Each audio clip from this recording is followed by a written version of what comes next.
Նախ եւ առաջ մեզ համար կանխատեսել էր այս դատավճիռը եւ այս պատժաչափն ու պատժատեսակ։ Եթե հիշեք, նախորդ մեր հանդիպման ժամանակ մոտավոր նույն բանը ասվեց, որ 2 տարի 6 ամիս է առաջարկել մեղադրողը, դատավորն էլ մի 2 տարի ազդազրկում կկարդա իբրև հումանիստական իր դրսևորում։ Մի կարևոր բան էլ տեղի ունեցավ, որ կոնկրետ մենք արձանագրեցինք եւ դրա տեսախցիկների կողմից նույնպես Միքայել Սրբազանը մեղադրվում էր քրեական օրենսգրքի 422 հոդվածի 2-րդ մասով նախատեսված արարք կատարելու համար։ Այսօր դատանը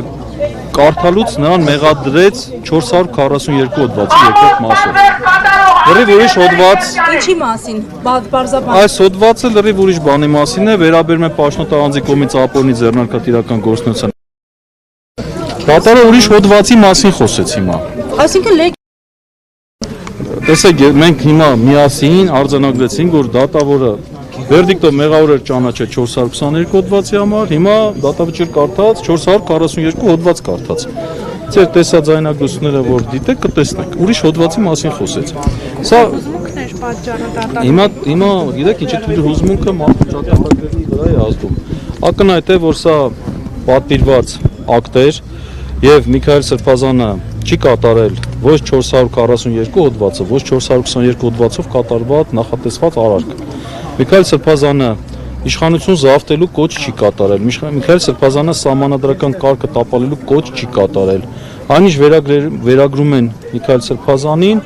դա իր կարծիքն է եղել նախկին իրադարձության վերաբերյալ, որը պատմել է։ Դա չի կարող կոչ համարվել։ Դա ներկա կամ ապագա ձևով չի կատարվել։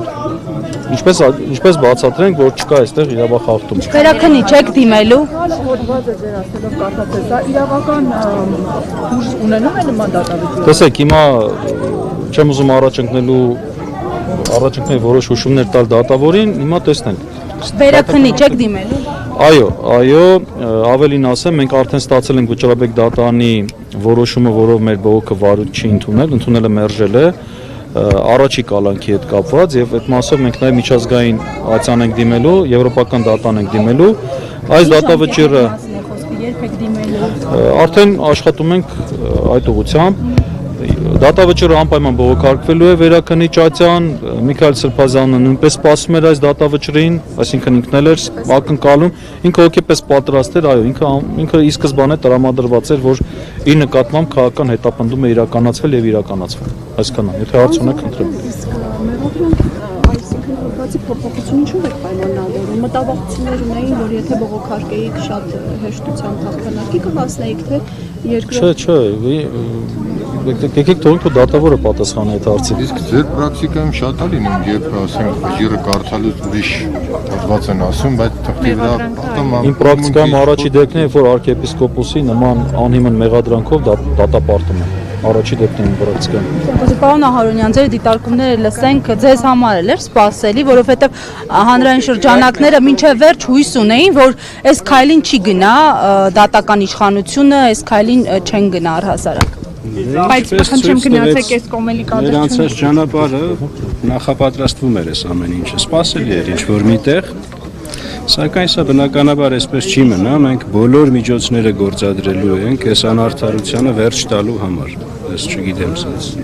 պատմական ամոթի օրեր այսօր, այսքան բան։ Շնորհակալություն։